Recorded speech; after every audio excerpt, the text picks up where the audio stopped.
Memory Lane Mondays, HAWKE'S, Tawk and Squawk.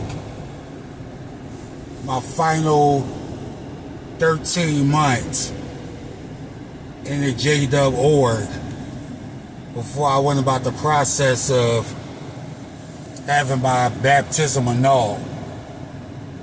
The timeline of this story from September 2007 to October 2008. This is around the time where I just didn't give a shit no more about the organization or being a Jehovah's Witness. That's when I fully let my guard down. And this was right after the infamous fight outside of the Kingdom Hall in the Northeast, which at that point I went back to the West Park congregation. It was actually living back in West Philly at that point, in the house where I grew up with my mom and sister. And I had moved back home because I originally was going to get my own place, like from the very moment I separated from my ex-wife, because at that point I knew it was a wrap with her. That whole situation of craziness, getting a restraining order, and all that. I had moved out, and I was going to get my own place until I found out that my mom was going to lose the house that we grew up in, me and my sister. The house that her and my pop had bought. At that point, it was about 25 years prior, which was about a year and a half before I soared into human existence. Anyway, she was on the verge of losing the house. She was behind on a mortgage. And it wasn't even her that where I found out. I found out through my pop, because my sister was telling him. You know, he tried to help out where he could, but he's already paying his own mortgage. So that's where I stepped in, and I saved my mom from losing the house. So that's when I moved back in there for the next 7 months until I finally did move out and get my own spot. But anyway, this was around September 2007, right after, like I said, the infamous fight, which I did a video on about a month or so ago now. But it was at that point where I knew that I was done with the J-Dubs. It was just only a matter of time. But like I also said in the previous video, it wasn't an easy thing to do. But at that point, I had mentally checked out. And I just didn't give a damn anymore. So the first thing I did, I let my goatee grow out. Because you know the J-Dubs, their weird rule about men not being allowed to have facial hair outside of a mustache. You know, beards, goatees, even sideburns was, I don't want to say the word outlaw, but you know, so that's the first thing I did. I grew my goatee out, and I went and got my first tattoo. I have 3 tattoos, but my first one was, which is my nickname, E-Hawk. You know, I go by E.G. Hawk now, but still, like, that's back when everybody knew me as E-Hawk, or just Hawk. But anyway, that was the first thing I did. First 2 things I did. Let the goatee grow out. got a tattoo. And I was just wilding. I mean, my mom didn't like it. The first thing she said was, cut that crap off your face, blah, blah, blah. She started going on, but I'm ignoring her. And I'm thinking, what you gonna do, put me out?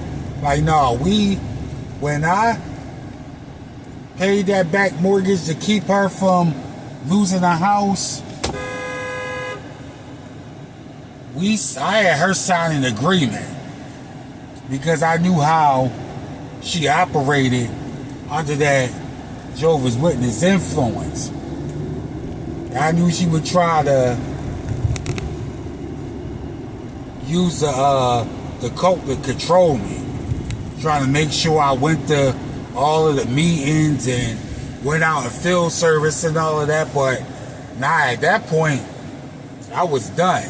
Like, I was still going to the meetings, but I damn sure wasn't wearing a suit and tie.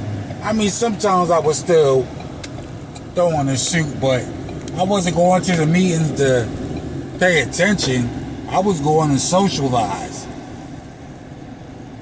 During the meetings, if I was sitting in my seat, I'd be reading a book or have my little earbuds in, listening to music, or if it was a game or something on. And man, the friends did not like that. They had a fit. Especially this one Sunday when I had came back from a weekend of partying up in Newark. Around that time, like late 2007, going into early 2008, I was always up in North Jersey, like between Trenton, Newark, East Rutherford. I used to go up there a lot during that little 3 to 4 month time frame. So I came back, and I had only went to this Sunday meeting because my cousin was in town for the weekend, and I knew he was going to be at the hall that day. So that's the only reason why I drove in from Newark in time to make the meeting. But I was so tired from partying all weekend that as soon as I hit the chair at the hall, I fell right asleep. Slept through the public talk. I only went to the bathroom in between the meetings when, after the public talk concluded and they stood to sing before the watchtower, I took a little bathroom break, slapped a little water on my face, but that did no good. Went back to my seat, slept through the watchtower. So after the meeting, one of the sisters had a nerve to tell me that I was being very disrespectful for falling asleep during a meeting. And I told her, if you was doing what I was doing between Friday night and Saturday night, then you would have been asleep too. But let me guess, you was in doing your diligent studies, preparing for Saturday morning field service, and then studying for the Sunday watchtower. I said, that's what you was doing, right?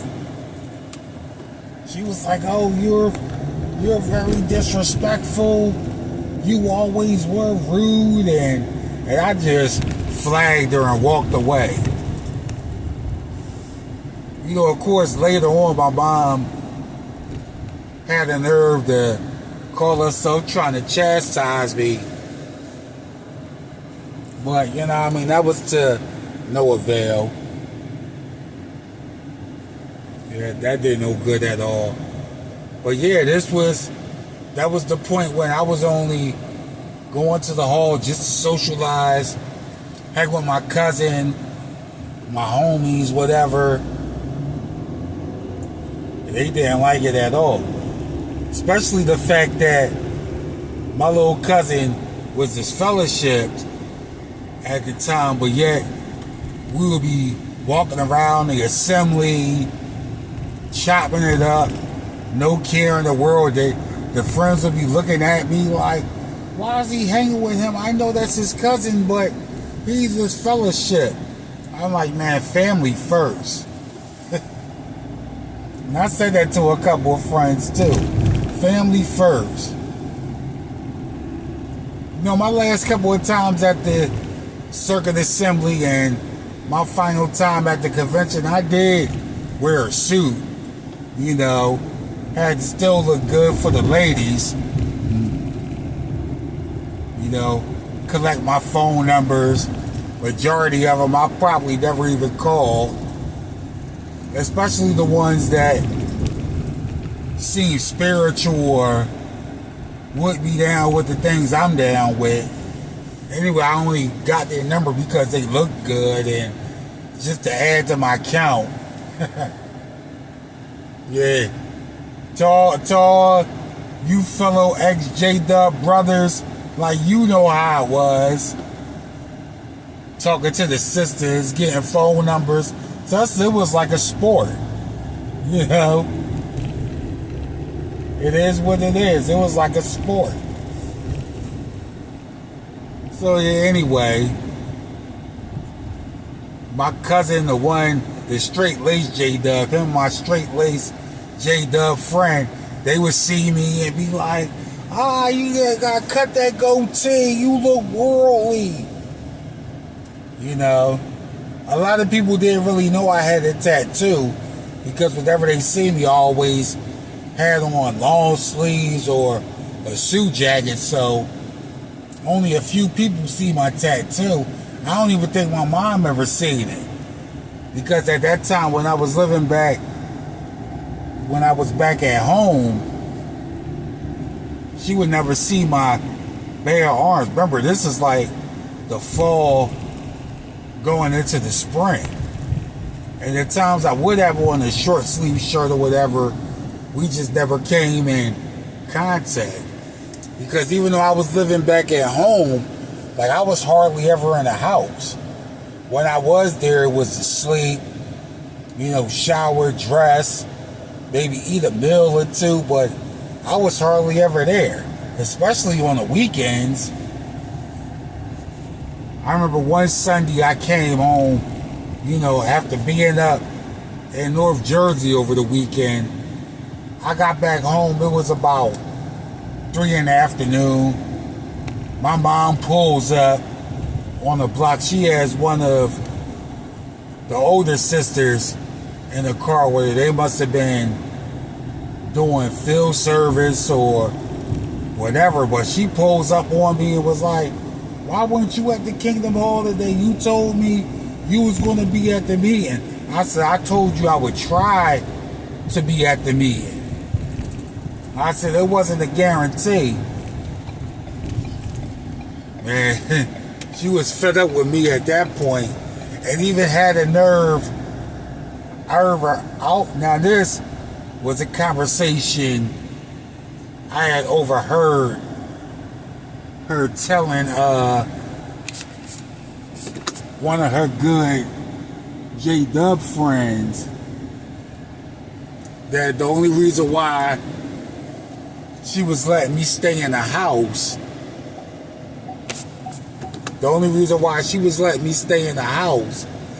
was because I was helping her out with bills and that sort of thing. She would never tell him the real reason why. You know, a lot of J-Dubs, my mom especially, had her pride too. So she wasn't going to put that out there for people to know. But so she just made it seem like I helped out with the bills or whatever. But I overheard her telling her friend that that's the only reason why I was still in the house. And that, yeah, if he's not in the house by 12 o'clock, by midnight, then all the locks are going on the door and he can't come into the morning, which was complete bullshit because I came and went when I pleased. There'd be times I'd be coming in 3 in the morning, but that was only a couple of times because usually if I was out late, I usually didn't come home till the morning anyway.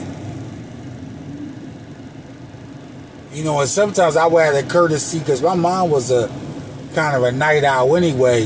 It would be downstairs at 12, 1 o'clock in the morning. So sometimes I would show her the common courtesy, be like, you can put all the locks on because I won't be home till the morning. You know, I always had some place to stay. Push come to shove, I could go to my pops, because I always had a key to their place, to their house. Now, it was one time, it was some J-Dub sister. She wasn't baptized, but she was studying. Like, went to the meetings faithfully. You know what I mean? Her mom and some of her family was witnesses. But she was a cop and worked for the 19th District. Now, the 19th District is about maybe 10 minutes from where we lived in Winfield. And I remember I had met her at a bowling party. You know, she smoked. You know what I mean? We'd hang out. We had that. You ever heard the Lil Wayne song, Mrs. Officer? When he was talking about his little affairs with a female cop. Yeah, that was me before. Like, I was the inspiration for that song. Lil Wayne is a fellow Libra scale. So, you know, Libra scales, we think of the same dynamic. But all joking aside, I had a little fling with a cop. You know, we mess around, whatever.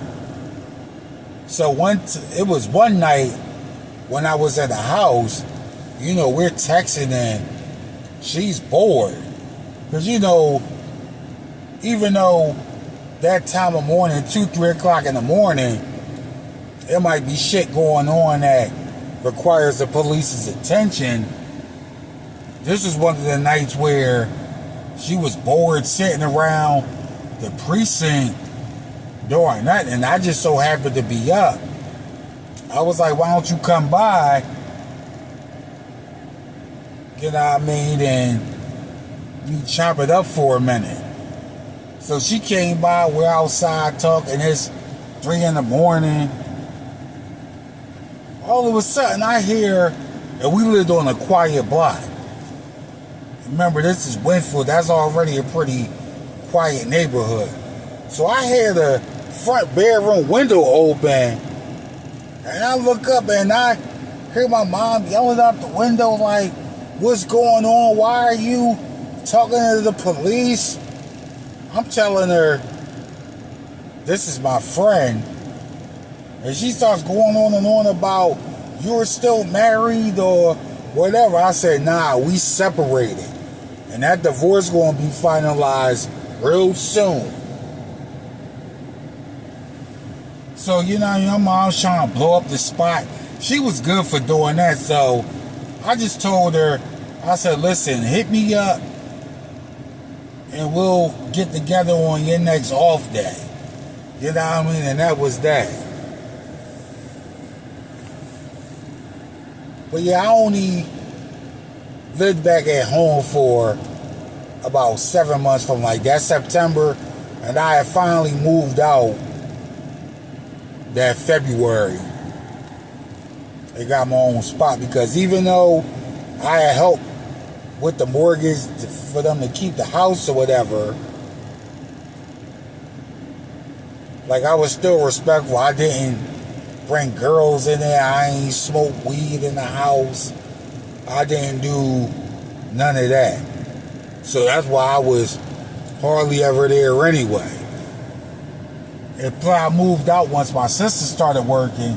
She had finished up school and she started working, so she was able to help maintain the mortgage or whatever. So at that point I was like, all right, bet. And I just moved back, and in fact I haven't even been back in a house since then. Shit, this was damn near 16 years ago. But yeah, at that point, like I was done with the J-Dubs, and I wasn't I had already stopped going to book study. Book study was the first meeting that I X'd out altogether. And it was field service before that. So when I was going back to West Philly Park for those final 13 months, the meetings I did go to was, at this time, book study was Thursday nights. So I was going to the Tuesday night Aircraft Ministry School service meeting and the Sunday Public Talk Watchtower. You know what I mean? I went to the memorial, and whenever we had the Circuit Assembly at Turnersville, I was there. You know, just to talk to the sisters, talk to the homies, mingle. Half the time I'd be in the car, go out, take a little smoke break. Yeah, I was just showing my ass at this point. One of the brothers from West Park, the one that had a whole bitch fit when I got in the car to go to the wedding, when I was dressed down, not in a suit and tie, that they made a big fuss about. This same brother had the nerve to call me and say, "Oh, I hear you're back at home, but you're not attending all of the meetings, and maybe you need some assistance." But I said, "Nah, bruh, I don't need no assistance, none of that." You know, and by this point, like once 2008 hit, I wasn't even wearing suits like that to the meeting. I come in my regular clothes, a 3-button collar shirt, you know, cargo pants, or sweatpants, Timberland boots. I'd have on a fitted hat. The brothers would be like, "Oh, can you take your hat off?" I'd be like, relax.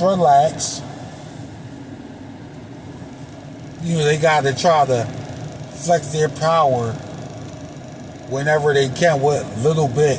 Well, they really don't have none, but I was respectful anyway. I removed my hat. But sometimes right after the meeting, like if I was talking to somebody, I put my hat back on. If somebody like, "Can you remove your hat?" I look at them.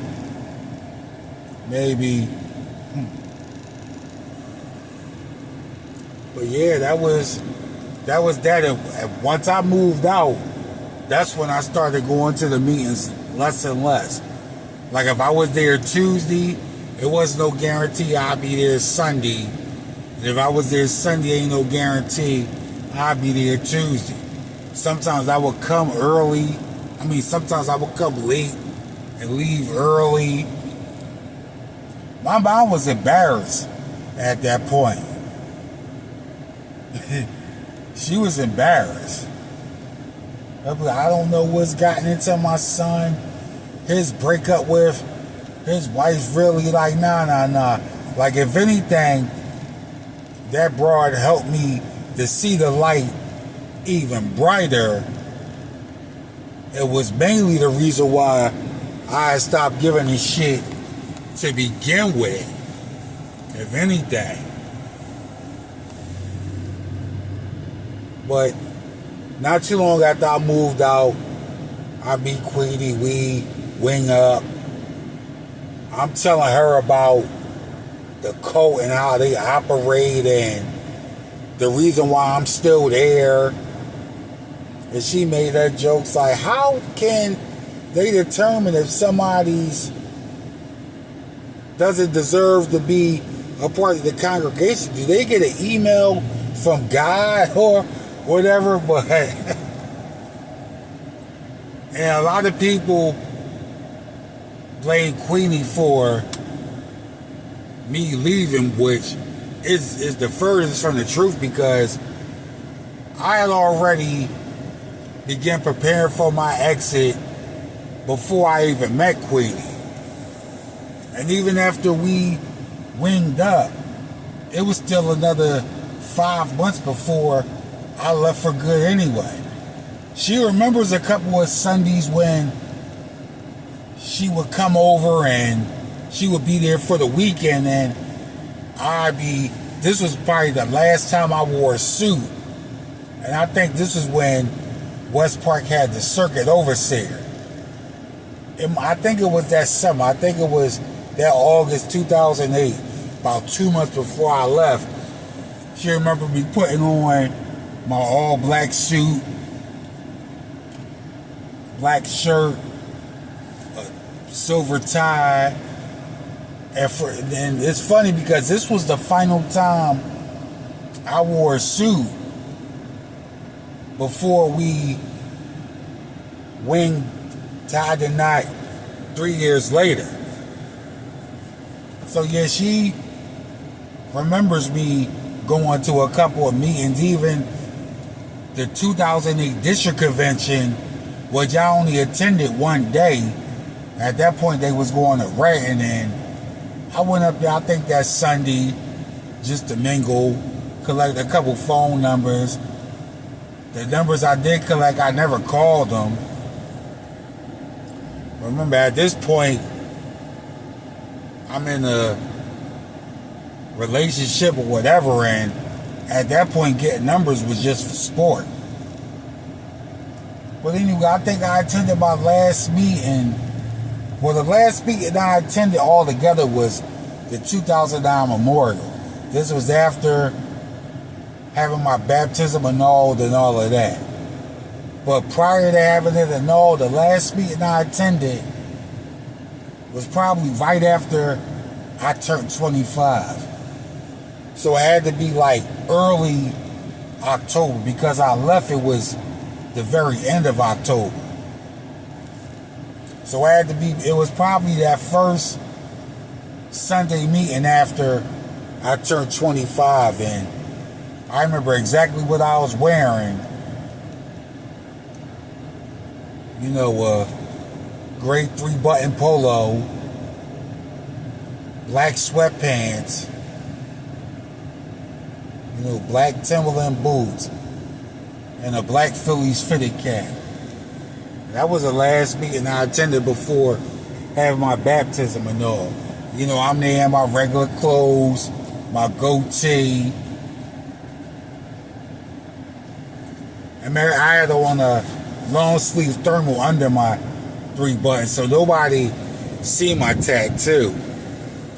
But man, those last 13 months was wild. Like my cousin, the one that lives up in Pittsburgh, and with my homie that also lives up there, man, you could sense the disappointment in them too. Because they thought we was going to be that big 3 trio that grew up in an organization together. You know what I mean? At that point, they was both ministerial servants at their congregations up in Pittsburgh. And here I am, fading away slowly, and at that point, not caring. Grew out the goatee, had the tattoo, coming to the meeting smelling like weed, pulling up in the parking lot, blasting rap music. Man, you knew they was disappointed. Still hanging around J-Dubs, but the only witnesses I was really rolling with at that point was the ones that was what you would call worldly witnesses. The ones that was smoking weed, fornicating, cussing. Yeah, I wasn't hanging out with the more narrow, straight-laced J-Dubs at that point. The ones I was hanging with was doing what I was doing. But even after leaving, I knew I was leaving them behind. Even though my first couple of months after having my baptism annulled, I was still rolling with my little cousin and a couple of the homies I grew up with. But everybody else had been cut off at that point. And then the bullshit went down with my homie Sean, the one that was involved in the fight with my Northeast young blood. I eventually severed ties with all of them, and here we are. But that was just a little of Hawks talking Squawk on this memory lane Monday. Make sure you subscribe to the channel so you can be tuned in to more of Hawks talking Squawk here on Hawk's Vision. Hawk out.